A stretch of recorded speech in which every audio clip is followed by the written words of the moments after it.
김소영입니다. 법등이 창정되고 40주년이 되는 해였고, 근데 그 법등만을 갖고 이제 세미나를 진행하려고 하니까 또 호법법회가 올해 400회를 두고 있었기 때문에 올해 호법이 400주년이 된 400회가 되면 이 두 주제를 묶어서 같이 조명하기 위해서 올해로 이렇게 미뤄서 진행을 하게 되었습니다. 한 가지 감회가 새로운 건요. 여기 계신 이 두 분, 불광연구원이 처음 창립할 때 이 자리에 오셨던 분은 기억하실 텐데 객원연구원으로 저희가 위촉을 했던 두 분입니다. 그랬더니 다 교수가 되셨어요. 네. 그때 객원연구원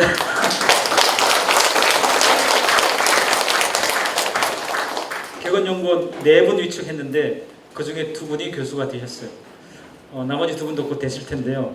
이렇게 효험이 좋아요. 불광에 발을 들여놓으시고 뭔가 활동을 하시면 이렇게 삶의 빛이 옵니다. 예, 진짜라고 하셨어요. 그래서 저기 김영진 교수님 오늘 호법 가입하셨어요.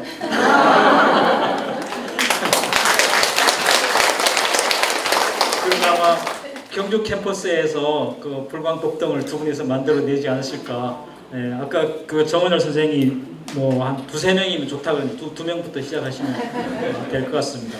아마 그 경주 지역에 원래 광덕 스님의 주 활동 무대가 부산, 마산, 이 경남 일원이었잖아요. 그게 새로운 불씨를 지펴주실 것이라고 생각합니다.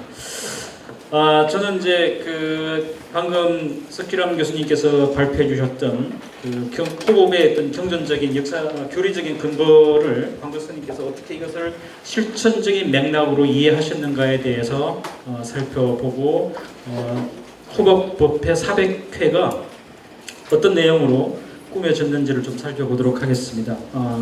저희 발표 자료집 33쪽부터 살펴보도록 하겠습니다. 33쪽에 보면 첫 대목이 이제 호법법회 법회 모인 호법 창간호 제1호에 있는 발언 내용인데요. 저희들은 이 땅에 감로법을 널리 펴 부처님 전급이 영원히 머물며 결의와 국토가 법성 광명으로 빛날 것을 굳게 소원하옵니다. 이게 맨 처음에 호법 창립 창간호에 실려 있는 호법 발언입니다. 사실 이 대목은 지금 북쪽에서 핵미사일을 개발하고 또 미국에서 여기 타격하겠다 그러고 이렇게 절박한 이 한반도 상황에서 바라보면 이런 호법 발언이 이게 낡은 얘기가 아니고 사실 어떤 맥락에서 가장 절박한 우리들의 발언이 되어야 될 시절에 우리가 지금 살고 있습니다. 그리고 그런 것을 광덕 스님의 하나의 신앙으로 맥락을 잡아서 저희들에게 실천하게 하셨는데요. 여기는 3가지, 비록 짧지만 3가지 핵심적인 내용들이 담겨 있습니다. 첫 번째, 이 땅에 부처님의 감도법을 널리 펴는 것, 지금 석기람 교수님께서 발표해 주셨던 호법의 아주 중요한 개념이 그거였죠. 그 다음에 2번째, 부처님의 정법이 사바세계에 영구히 머물게 하는 것. 이건 보현행품에도 나오는 내용입니다. 청불주세 그거죠. 그 다음에 셋째가 결의와 국토의 찬란한 법성 광명이 빛나도록 하는 것이 이 호법법회의 창립 초기의 발언이었습니다. 그래서 이 호법법회는 어떤 맥락에서는 이 3가지의 발언을 토대로 이 사바세계의 갈등과 경쟁과 갈등 그리고 고통에 가득 찬 사바세계를 바라밀 국토로 전환시키겠다라는 어떤 아주 원대한 종교적 서원, 종교적인 발언을 토대로 시작이 된 거죠. 그러니까 이 호법법회 시작이 불광사라고 하는 어떤 단위 사찰의 안정과 정착 이런 차원의 문제가 아니었다는 겁니다. 광덕 스님께서는 부처님의 전법을 지키고 전법을 빛내며 전법이 이 땅에 오래 영원히 머물고 전법으로서 모든 중생들이 함께 우상도를 이루게 되기를 기원하면서 호법발언했다 이렇게 스스로 말씀하고 계십니다. 이런 호법법회는 사실 다른 사찰에서는 볼 수 없는 법회입니다. 호국이라고 하는 맥락으로 이렇게 한 내용들은 들어볼 수 있습니다만은 그 호국이 결국 석기람 교수님 말씀하셨던 것처럼 그 호국의 핵심적인 맥락이 호법이라고 하는 것을 간파해내서 호법을 전면으로 드러내서 법회를 만들고 그것을 줄기차게 진행해온 사례가 잘 없죠. 35년 동안 이 불광에만 있어왔던 법회인데요. 그런 맥락에서 보면 한국 불교사에서 대단히 특기할 만한 전법 사례라고 이렇게 평가할 수 있을 것 같습니다. 그리고 이 호법법회야말로 광덕스님의 어떤 종교적인 이상과 광덕스님의 삶이 압축되어 있는 신행 운동이었고, 그리고 불광행자들에게 제시하고 있는 신행 지침이었다고 이렇게 봐집니다. 세 가지가 이제 아까 봤던 것이 다시 좀 더 확장해서 살펴보면, 첫 번째가 이 호흡은 사실은 국가를 지킨다 이런 맥락이 아니고요. 호흡의 첫 번째 목표는 중생 완성에 있었습니다. 그래서 모든 중생이 부처님처럼 완성자의 삶을 살아가게 하겠다는 것. 지금 그 회조스님께서 포교원에서 붓다로 살자 운동 하시는데, 사실은 그 붓다로 살자 운동을 제가 이 논문 준비하면서 이게 광덕 스님의 정신에서부터 온 거였구나. 그래서 그 회조스님께서 그 붓다로 살자라고 하는 운동에 이렇게 금방 감흥하셨구나, 이걸 제가 느끼게 됐습니다. 왜냐하면 호법의 법문을 자세히 읽어보면 결국 개인의 완성을 토대를 두고 있거든요. 너 스스로가 행복해야 된다라고 하는 것입니다. 스스로 행복하지 않으면 아무리 그 목표가 원대하고 그리고 사찰에 열심히 나오고 하는 것이 이게 안 되거든요. 몇 번은 되겠지만 두 번, 세 번 가면 지칩니다. 저희 세미나 이거 할 때 처음에 이게 그 창립 세미나 할 때 아주 여기 미어 터졌거든요. 이보다 더 컸었는데. 근데 갈수록 이게 조금씩 줄어들었어요. 왜냐하면 이 세미나와 듣는 게 이게 그냥 행복한 일은 아니거든요. 근데 오늘은 또 이렇게 많이 오셔서 오늘 행복하신가 봐요. 행복하지 않으면 이게 지속되지 않습니다.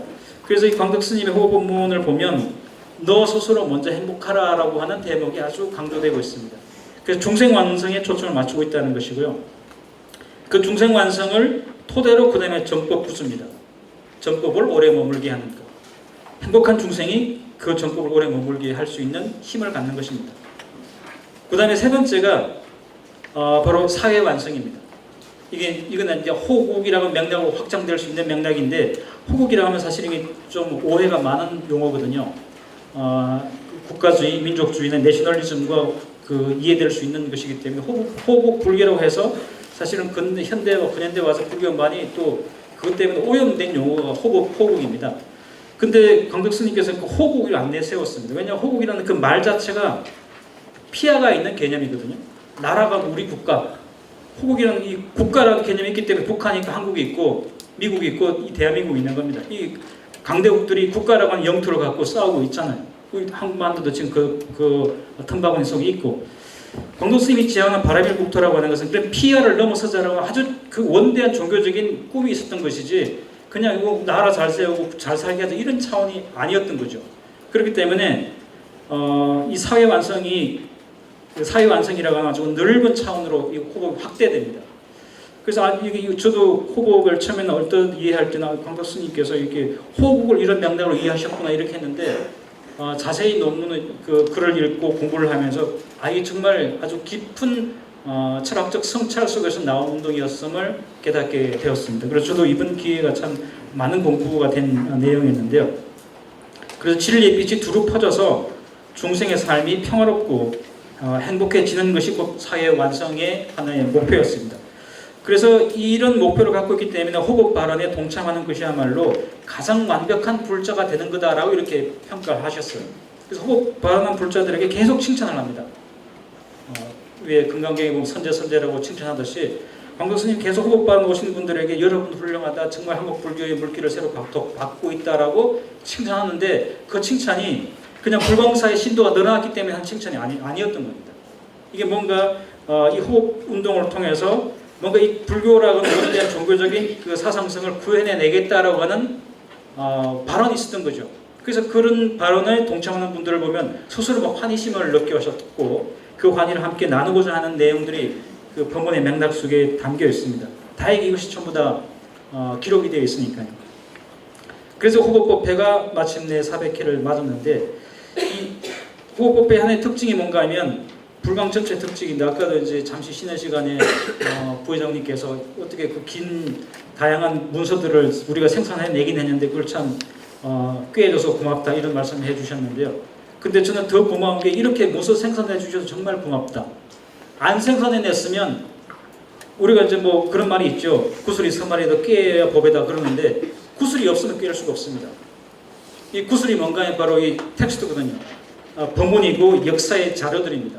근데 그걸 불광만큼 이렇게 세심하게 이론 단위까지 누가 몇백 몇십 이론 냈다 이런 것까지 다 기록해 있는 법회가 어디 있을까요? 사찰이 어디 있을까요? 물론 있기도 하겠지만 저는 못 봤습니다. 이런 역사들이 아주 세심하게 기록되어 있어서 오늘은 저희가 비록 이렇게 해석하지만 또 다른 눈을 갖고 또 다른 해안을 가진 사람이 해석하면 또 다른 맥락과 의미로 확장될 것입니다. 그래서 정말 대단하다. 이렇게 40년 동안 그 세세한 것까지 다 기록해서 놓았다라고 하는 것이 참 놀라운 일이었습니다. 그래서 어떤 맥락에서 보면 오늘 이 자리는 불광의 역사가 된 자리입니다. 그래서 이게 우리 불교사 하면 대부분 몇천 년 전 얘기합니다. 2500년 전에 어땠고 3000년 전에 인도 상황이 어떻고 이런 얘기하는데 오늘 이 자리는 동시대를 얘기하지만 사실은 그 동시대의 이야기가 곧 역사가 되어버린 그 자리입니다.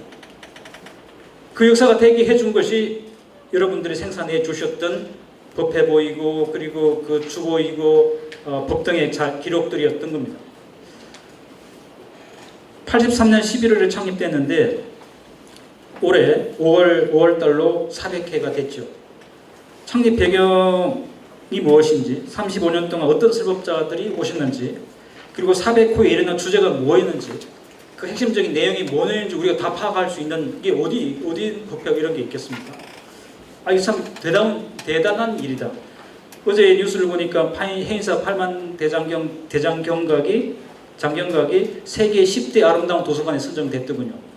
불광사의 이 법회 기록이 한국 불교사에서 이건 놀라운 기록이다. 이렇게 세심하게 기록해 있는 곳이 없거든요. 그 세심하게 기록해 나왔기 때문에 누군가 이걸 더듬어서 복귀해낼 수 있는 겁니다. 참 놀랍다는 생각을 하게 됐습니다. 그리고 지금 우리가 이제 제2불광운동을 펼치고 있고 탈종교와 신도 감소 이런 맥락 속에서 한국 불교가 이제 새로운 그 비전과 계획을 짜야 될 때에 이 호흡 법회야말로 성공한 법회 사례 하나로 우리가 볼 수 있고 그래서 이거 눈여겨서 연구하고 미래에 대한 새로운 그 모색을 할 필요가 있는 자료들을 갖고 있다 이런 평가를 하게 되었습니다.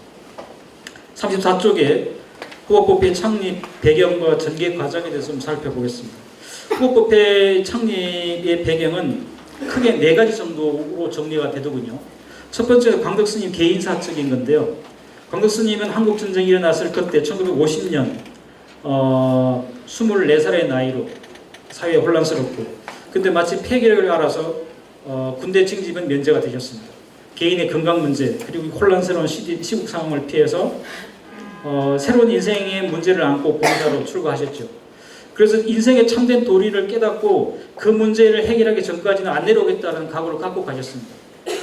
그런데 그 당대에 격동의 현대 불교사가 불교에 대한 높은 안목을 갖고 있고 그리고 그 당대 스님들에 비해서 행정적인 능력도 대단히 뛰어났습니다. 이미 법학을 전공했고 그런 그 인재가 광덕스님의 말로 그 법무사에 많은 훌륭한 스님들이 계셨겠지만 광덕스님의 그 법무사 중에서도 낭중지추였던 것 같아요. 호주머니에 들어있는 송곳 같아서 뾰족뾰족 튀어나오는 겁니다. 두각을 나타내는 거죠. 고광덕이라는 그때는 고광덕이 아니었겠죠. 예. 네, 고처사님이라는 그 분이 자꾸 이렇게 어디에서도 보이는 겁니다. 그래서 그 광덕스님이 그냥 인생의 문제를 안고 법무사에서 일생을 바칠 수 없었던 겁니다. 그분이 나올 수밖에 없도록 자꾸 시대가 끌어낸 거죠. 그래서 1974년 불관을 창강하시고 그 이듬해 월광불광을 법회를 창립하시고 8년 뒤 83년에 호흡법회를 창립하고 종단의 그 주요한 역할을 맡으면서 이렇게 되셨죠. 그래서 그런 산 속에서 일생을 바치겠다고 했던 분이 나오게 됐던 그 배경에 대해서 본인이 수리하는 대목이 나오는데 알 수 없는 힘에 이끌려서 왔다 이렇게 나옵니다. 나 평생 안 나올 계획이 있는데 뭔가 알 수 없는 힘에 이끌려서 왔다. 그 알 수 없는 힘이 뭐냐? 불보살의 자비의 작용이다. 그러니까 이 스님들이 느끼는 두 가지 고뇌가 있습니다. 상구고리 화중생, 깨달음을 구할 것인가, 나가서 중생을 구제할 것인가, 이것이 하나의 충돌되는 개념처럼 항상 고뇌인데, 광덕 스님께서 이걸 어떻게 해결하시냐면 보현행품 강의에 보면 행운을 닦아서 장차 열의 공덕을 성취하는 것이 아니고 행하는 그 순간순간은 완전한 성취고 현실 위에 열의 청정의 공덕을 창조한 수 있다라고 이렇게 정리를 합니다. 그러니까 뭔가 깨달음을 얻고 뭔가 종교적인 이해를 바탕으로 그 뒤에 중생 구제하러 나가는 게 아니고 중생 구제를 하고 자비를 실천하는 그 순간 이미 완성된 깨달음의 완성이다라고 이렇게 정리를 하니까 상구고리화 중생이라고 하는 대립적인 개념이 회소되어 버리는 거죠. 그래서 그 평생을 산속에 머물겠다고 하셨던 분이 도시에 나와서 기쁜 마음으로 환희용량의 마음으로 불광운동을 하셨던 겁니다. 그 다음에 두 번째가 이제 불광사랑은 사찰의 관점에서 바라본 호법법회 창립 배경인데요. 1982년 10월에 그 호법법회가 창립하기 전 1년 전이죠.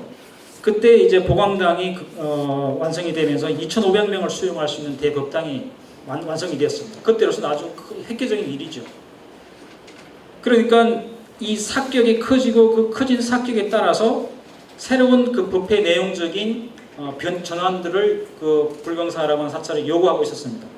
그때 이걸 이제 당시 법회장 하셨던 그 송숙구 그 총장님 그 구술사 할 때 이런 대목이 나오는데, 확장된 그 법당이라고 하는 공간의 활용성을 높이기 위해서 새로운 법회가 필요했다 이런 말씀을 하시더군요.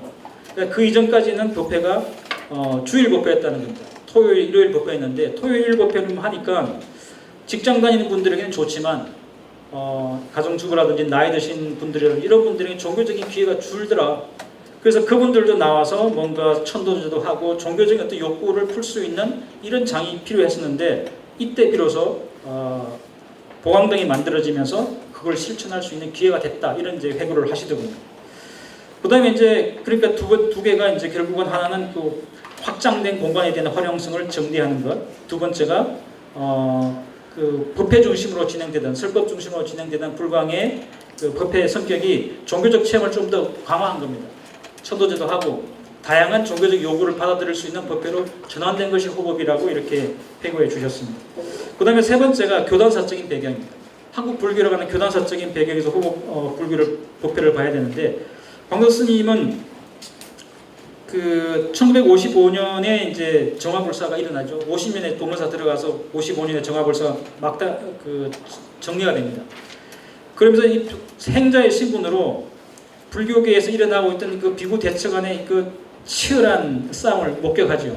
그러면서 뭔가 이거 바뀌어야 된다라고 하는 이제 의식을 갖고 있었는데, 행자의 신분으로 1955년 광덕 스님의 어사였던 동산 스님께서 법무사 초대 주지가 됩니다. 초대 주지가 될 때 그때 법무사에 계셨던 그 광덕 스님께서 주지 인수인계 실무위원이 돼요. 아직 처사의 신분인데. 그러니까 얼마만큼 그분이 그 탁월한 능력을 인정받았으면 그랬겠습니까? 그리고 그 다음에 해인사가 아주 기념비적인 절이거든요. 해인사가 대처의 사찰로부터 정화가 되고 그 자리에 해인 총림이 성립되고 그곳에 성철 스님께서 방장을 모셔주면서 백일 법문이 진행되는 사찰입니다. 그 해인사의 그 정화운동하러 정화운동하고 사찰 인수인계할 때 그때 인수위원이 고처사였습니다. 놀라운 일이죠. 그 대단한 스님들이 다 있는데 처사의 신분으로 그 인수위원을 하러 가셨다는 거예요.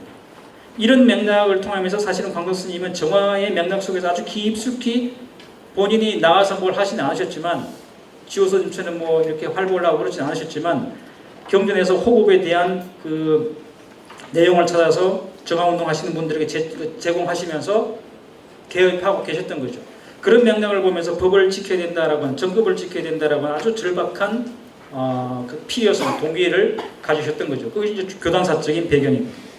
그 다음에 네 번째가 사회적 배경인데요. 이 사회적 배경은 여러분 이제 오늘도 인용이 됩니다만은 그 순수불교 선언법에 나옵니다. 일제강점기 광덕 스님이 지내온 그 궤적이 그렇거든요. 일제강점기를 거치고 그 가난한 청년으로 중학교도 지나가지 못하고 독학으로 공부를 다 해내죠. 그리고 곧바로 한국전쟁이 터집니다. 그리고 전후 사회가 혼란스럽고 그리고 또 이제 70년 들어오면서 급격한 서구화되면서 사회 병리 현상이 일어나죠. 그런 것들을 이제 쭉 나열하시는 대목이 나오는데, 그래서 보면 감각과 물질 위주 유물주의의 망령이 폭풍처럼 우리의 시계를 흐리고 지성의 혼란을 이야기하고 있다. 이렇게 시대를 이해하는 겁니다. 시대를 그렇게 이해하기 때문에 그 혼탁한 시대를 정화하고 바람일 정토로 만들어야 되겠다라고 하는 사회적 실천에 대한, 불교운동을 사회적 실천에 대한 강의로 확장시키는 것이 바로 이 호흡이죠. 그래서 호흡의 종착점은 결국은 중생의 아픔을 보듬고 중생이 행복해지는 사회를 건설하는 발언이었다고 볼 수 있습니다.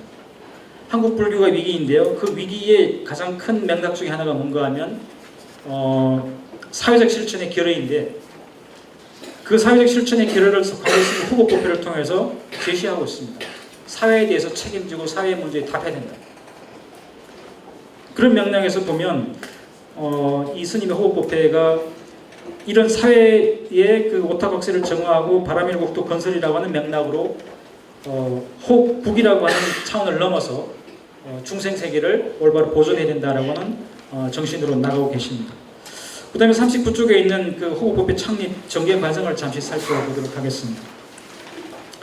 호흡법회, 이 법회지였던 호흡을 기준으로 하면 이 호흡법회는 83년 11월 2월에 창립됩니다. 그 내용을 살펴보면요, 그 표지가 있죠.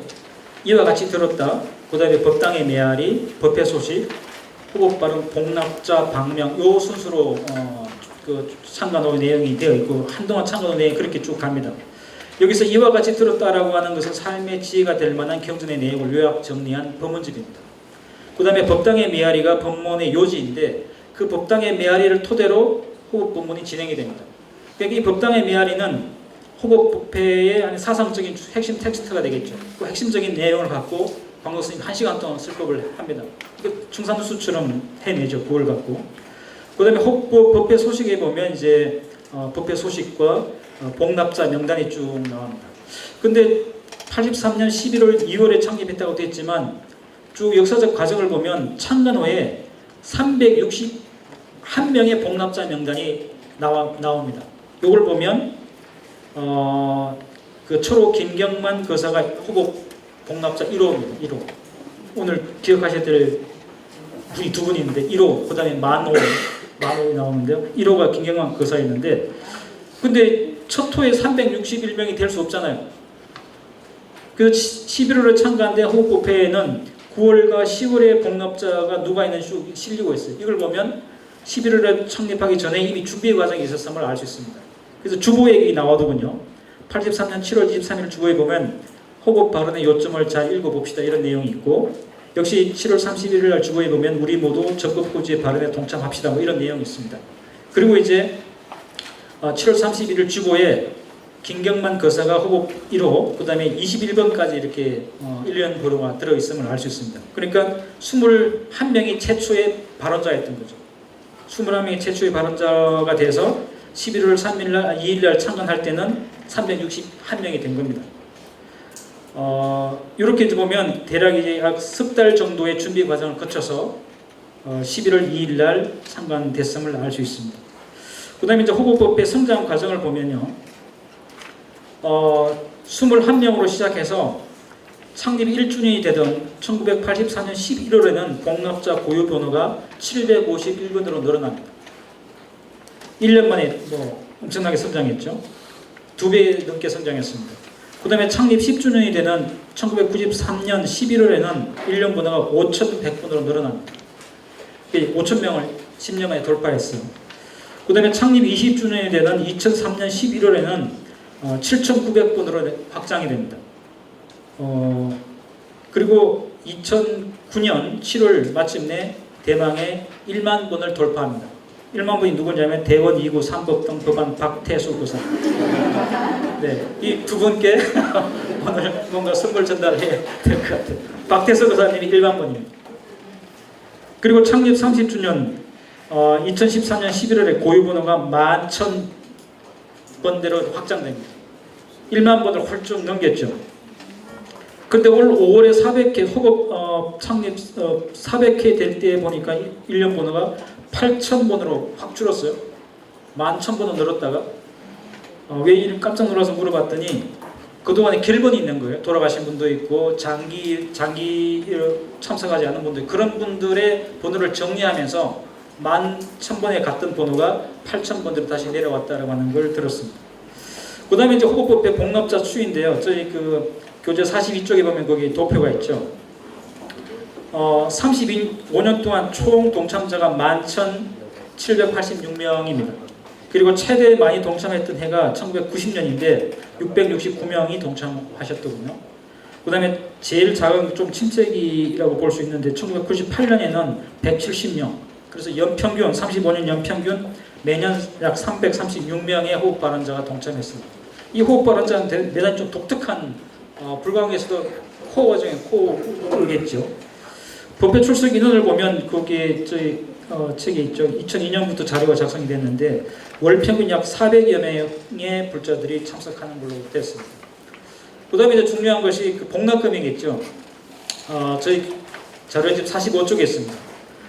1997년 7월 호법법회 제 165호부터 복납금의 내용이 기재가 되기 시작했습니다. 그 이전까지는 기재가 안 됐는데 그래서 20년 동안 1997년부터 올해까지 2000년 동안 이 복납금이 매년 매월 1원 단위까지 세세하게 기록이 됐습니다. 그래 보니까 97년 1월에 838명이 약 1,600만 원을 복납했습니다. 그리고 그해 97년 1년간 총 1억 9,300여만 원이 복납이 됐더군요. 저 이거 왜 이렇게 세세하게 말씀드리냐면 이거 대단히 중요한 기록이기 때문에 그렇습니다. 한국 불교가 지금 도덕성의 위기, 모든 종교가 다 그렇습니다. 도덕성의 위기인데 그 도덕성의 위기의 뿌리가 어디냐면 돈이 어디서 와서 어디로 들어가 지출됐는지 기록이 없고 공개되지 않기 때문에 생기는 위기입니다. 근데 호법회는 이게 누가 얼마 냈는지 그리고 그 돈이 어디에 써야했는지 이렇게 흐름이 보여요. 이건 놀라운 일입니다. 요즘 이게 막 사회적인 요구에 그 밀려서 이렇게 억지로 공개한 사찰이 몇 개 있는데 광복 스님이 아무도 요구하지 않을 시기에 이걸 미리 공개한 겁니다. 이거 아주 앞서간 거죠. 대단히 앞서간 겁니다. 앞서가니까 호흡 기관에 동참하는 분들이 자부심을 느끼는 겁니다. 이게 흐름이 다 보이잖아요. 그리고 내가 낸 돈이 얼마만큼 가치 있게 써야지 보이니까 돈 내는 것이 아깝지 않았던 거죠. 2001년에 보니까 1억 5,900여만 원, 이거 가장 낮습니다. 제일 많이 복납한 해는 2014년 약 4억여 원, 3억 9천만 원 정도가 복납이 됐더군요. 확 신장이 됐습니다. 그래서 20년간 평균치를 보면 연간 약 2억 8,400여만 원이 복납이 됐습니다. 20년간. 그리고 이걸 쭉 합치면 20년간 총 56억 8천만 원이 호법법회를 통해서만 들어왔습니다. 아주 뚜렷하게 명료하게 어디서 돈이 들어왔는지 다 보입니다. 그리고 미기재된 시점이 있죠. 97년 6월부터 약 15년, 약 14년간은 기재가 안 됐습니다. 지출은 됐는데 수입이 기재가 안 됐어요. 그걸 거꾸로 이제 계산해 볼 수가 있겠죠. 20년간 평균치를 곱해보면 평균치가 보통 1년에 약 2억 8,400만 원이니까 14년 곱하면 약 3억 33억 6천만 원 정도가 들어왔겠다라고 추정치입니다. 이건. 추정치와 56억을 합치면 대략 지난 35년 동안 호법을 통해서 불광에 들어온 기금이 약 90억, 대략 90억입니다. 조만간 100억 돌파하겠죠. 그때 다시 한번 시민을 해야 될 텐데. 근데 문제는 이 호법 기금이 이렇게 들어와서 어디에 써야냐는 문, 이게 더 중요하겠죠. 이거 다 기재가 되어 있습니다. 광복 스님께서 90년 11월 7일 날 호법법에서 이렇게 말씀합니다. 91년 1월 10일 날 호법하기 위해서 법당도 짓고 호법하기 위해서 연구소도 만들고 호법하기 위해서 세계평화운동도 일으키고 호법하기 위해서 사회의 모든 제도 가운데 불법 진리가 스며들어 가도록 연구하고 활동도 하는 호법의 본격적인 운동을 할 수 있도록 우리들이 모두가 원을 세워서 이렇게 기도하고 호법 발언을 해서 힘을 모은다 이렇게 되어 있습니다. 어디에 써야 될지 이미 다 제시가 된 겁니다. 그리고 실제로 이렇게 쓰였을까 의구심을 갖고 봤더니 정확하게 그렇게 써있더군요. 이걸 호법 기금은 이거 하나도 안 벗어났습니다. 볼까요? 대략 5가지로 써있는데 첫 번째가 부지 매입과 불광사 시설 확장입니다.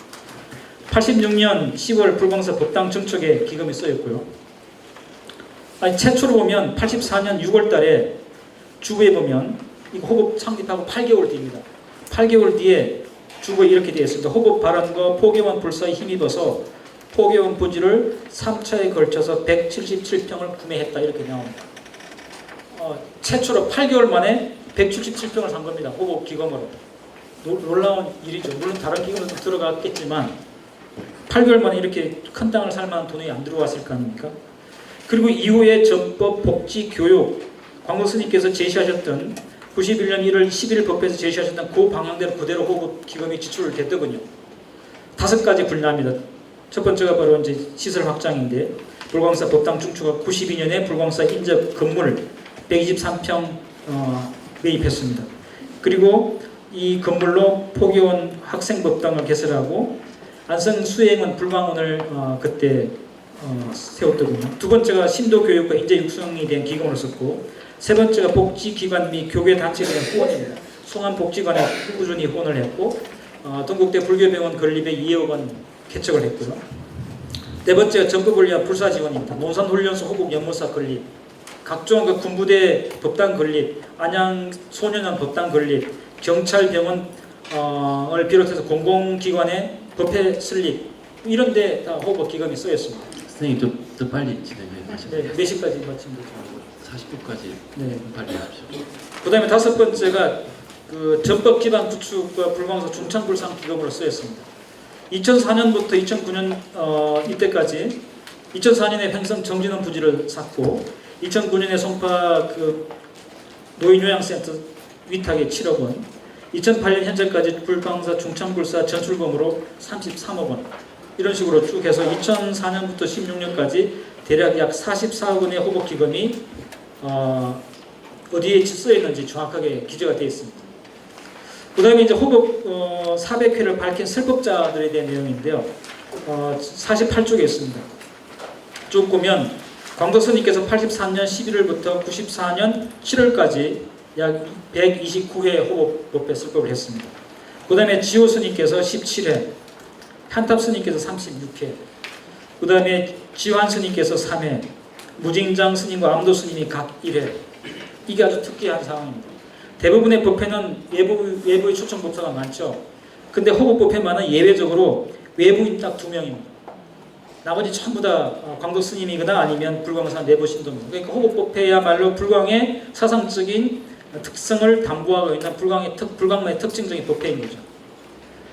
그 다음에 지암 스님께서 99년부터 약 9회, 지성 스님께서 24회. 그 다음에 이제 여기서 좀 아시는 분께서 제안해 주시기 바라는데요. 2002년 4월부터 그 다음에 2004년 1월에서 12월까지 약 33개월에 걸쳐서 누가 설법했는지 기재가 안 되어 있습니다. 이 기간 동안 호법법회를 보면 뭐가 되어 있냐면 광덕 스님의 옛날 법문이 나옵니다. 옛날에 하셨던 호법 법문 아니면 광덕 스님의 책에서 인용한 법문이 나옵니다. 그리고 누가 설법을 했는지에 대한 기재가 없습니다. 이걸 어떻게 해석해야 될까 좀 알아봤는데 아는 분들이 없더군요. 좀 오래돼서 그런지. 그러니까 어떤 분은 뭐 그 당시 그 주지 스님이었던 분이 하셨을 것이다 이렇게 추측을 하시는데 자료로 대체했는지 아니면 누군가가 설법을 했는데 기재를 안 했는지 했다라면 기재를 안 했을 것 같지는 않아요. 스님 아시면 나중에 힌트 주십시오. 다른 분도 아시면 좋습니다. 이게 제가 확인할 수 없는 대목이기 때문에 비워놨습니다. 그 다음에 이제 그 해담 스님께서 131회 2005년 4월부터 요 400회까지 기준입니다. 400회까지 올 5월까지 해담 스님께서 131회 호법법문을 하셨습니다. 그리고 해주 지용 스님께서도 12회. 그 다음에 또 그 누가 했는지 기재가 없는 광덕 스님도 아니고 기재가 없는 것이 4회, 이렇게 해서 합계 400회가 됐습니다. 그 다음에 이제 그 호법법문에 대한 그 대략적인 그 특징을 좀 살펴보겠습니다. 7가지 특징을 살펴보고 있는데요. 시간이 없어서 근본문을 좀 넘어가도록 하겠습니다. 호법법문을 살펴보면 첫째, 저희들에게 그 원대한 성원의 삶을 심어주고 있습니다. 그러니까 그 자기중심적인 아상 그리고 자기중심적인 어떤 욕망을 충족하기 위한 어떤 기복적인 신앙에서 세상을 바꾸기 위한 사회적 실천으로서의 신앙으로 끝없이 우리를 나서게 합니다. 그러니까 기복불교라고 기복불교 잘못돼서 이런 것이 아니고 더 큰 꿈을 제시함으로써 그쪽으로 우리 신앙의 물꼬를 돌려놓습니다. 그거 호흡법문을 자세히 보면 야 내가 이렇게 내 개인의 행복과 이익을 위해서 기도할 존재가 아니구나. 나는 그보다 훨씬 더 위대한 존재구나. 이렇게 느끼게 만듭니다. 그래서 내가 이런 작은 틀에 갇혀 있어서 안 되고 더 크게 내가 기여하고 더 크게 부처님의 공덕을 활용하고 회양해야 되겠다라고 하는 발심을 하게 만드는 법문입니다. 보고 있으면 가슴속에 뭔가 꿈틀꿈틀해요. 미꾸라지가 아니고 예. 용기가 솟습니다. 그 다음에 두 번째 호흡의 주된 법문이 생활 법문입니다. 광교 스님께서 뭐라고 하시냐면 저는 호흡 바라는 불자들이 어떤 믿음을 가지고 부처님의 크신 공덕을 생활할 것인가에 관심을 두고 여기 교리적인 내용 하지 않았다 이렇게 스스로 말씀하고 있습니다. 그래서 이 호흡 법문 보면 대단히 고부 간의 갈등, 남편과 간의 갈등, 그 다음에 자식 간의 갈등 그런 거 어떻게 풀어야 될지를 자세히 말하고 있습니다. 그리고 그걸 말씀하기 위해서 상담 사례가 엄청나게 많이 나옵니다. 누가 어떻게 바람을 폈는데 뭐 그런 얘기 다 나와요. 바람을 폈는데 어떻게 해결해줬다 이런 얘기. 가장 절박한 문제잖아요. 바람 핀 남편을 어떻게 해서 남편이 돌아오게 했다 뭐 이런 내용. 그런 내용들을 하면서 요즘 혜민 스님이나 이게 증문적서라는 뭐예요? 법륜 스님 뜨잖아요. 사실 그 기운을 광덕 스님이시고 그거군요. 광덕 스님 보니까 그런 법문이었어요. 사람들에게 필요한 그 법문을 생활 법문을 통해서 상담을 통해서 콕콕 찔러서 답을 주셨더라고요. 그러니까 환희심이 안 나올 수가 없겠죠. 그래서 그런 맥락에서 보면 호흡 법문이야말로 광덕 스님은 탁월한 그 상담자였고 평화를 주는 힐링 마스터였고 일상을 평화롭게 충만되게 해주는 스승이었다. 호흡 법문의 내용이 그렇습니다. 그 다음에 셋째로 긍정적이고 낙관적인 마음을 심어주는 법문이었습니다. 계속 희망을 줍니다. 불성을 지니고 있는 존재임을. 네 번째가 자신이 가진 무한한 가치를 깨닫게 합니다. 자기 한정이 가두지 마라. 너 스스로 중생이라고 생각하지 마라. 원대한 존재임을 깨달아라. 이건 뭐 선의 기본적인 육조 스님이 바로 견성 성불이라고 그랬거든요. 자기의 본성을 알면 부처를 완성한다 그랬거든요. 그와 같은 그 육조 스님의 법문이 호흡 법문을 통해서 우리들이 그대로 다시 강조되고 있습니다. 너 본성을 아는 것 그것이 곧바로 호흡을 완성하는 것이라고 하는 그 맥락을 통해서 우리들의 희망과 그리고 용기와 그리고 원대한 삶에 대한 꿈을 심어주는 법문이었습니다. 그다음 다섯 번째가 빛의 법문, 환희와 광명의 법문이어서 계속 어둠을 밝히는 법문. 그다음 여섯 번째가 타인을 존중하고 칭찬하고 상호 존중하는 자세를 가지라. 너가 존중하다라면 그 시선으로 남을 바라보면 상대의 불성을 보게 된다. 그래서 단점을 발견하고 비판하고 따지지 말고 상대의 장점을 발견하고 끊임없이 찬탄하라. 이걸 계속 강조하고 있습니다. 마지막 일곱 번째가 그렇기 때문에 모든 것에 감사해라. 우리가 살아가고 있는 이 삶 자체가 수많은 연기적인 은혜 속에 살아가고 있기 때문에 그 모든 은혜에 대해서 감사해야 되고 아까 발표할 때 나왔는데 보원해야 된다. 은혜를 갚아야 된다. 이런 내용들이 강조되고 있는 것이 호흡 법문의 7가지 특징으로 제가 정리해봤습니다. 그 다음에 이제 스스로 강동 스님께서 정리하신 내용인데요. 58쪽에 있는 한국불교의 새로운 물줄기 호흡 법회에 대해서 자평을 하셨어요. 현대사회의 종교 위기, 한국 불교 위기가 바로 이 종교의 사사화 경향이거든요. 종교가 이 사회적인 문제를 책임지지 못하고 개인적인 문제만 매달립니다. 우리 아들 대학 보내줬으면 뭐 남편 바람 안 피웠으면 이런 얘기. 그러니까 그런 얘기를 부처님한테 하면 자기 욕망에 종교가 갇힙니다. 그리고 그런 얘기를 종교 내부에서 하면 종교가 사회적인 문제를 해결하는 큰 스케일이 사라지고 아주 쪼잔한 종교가 돼요. 니체가 얘기하는 최후의 인간처럼 돼버립니다. The last man이 되는 거죠. 근데 광덕 스님은 그 종교의 위기가 바로 이런 종교의 사사화라고 하는 걸 진정해 보신 것 같아요. 그래서 호흡 법문을 통해서 끝없이 그와 같은 개인에 갇혀있는 종교를 해방시키는 데 초점을 둡니다. 그걸 깨버려요. 아상을 깨물어서 사회적 문제에 대해서 응답하고 불조는 사회적 문제에 대해서 응답하고 참여하고 답해야 된다라고 하는 것을 단위로 강조하고 있습니다. 호흡 법문에서. 이렇게 보면 호흡 법문이 호교 법문이 아닌 거죠. 불교를 지키자 이런 것이 아니고 대단히 넓은 사회적인 책임에 대한 법문이라고 하는 걸 알 수 있습니다. 자, 시간상 뭐 나머지 생략하고 결말로 가겠습니다. 62쪽인데요. 크게 세 가지로 이제 호흡 법문의 성격을 평가해 볼 수 있겠는데, 첫 번째가 개인적 차원에서 바라보면 신앙 혁신이었습니다.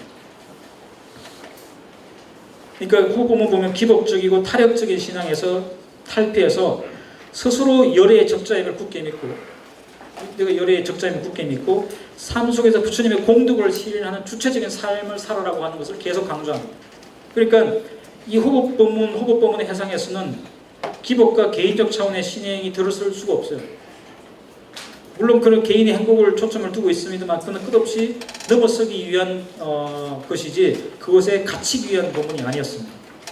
그 다음에 두 번째가 이제 밖으로는 외도와 삿된 흐름에 맞서서 정법을 지키고 교단 내적으로는 사법을 퇴치한 의미로서의 호법. 그 다음에 마지막 세 번째가 불교적 가치를 사회화하는 것, 불성을 사회화하는 것이었습니다.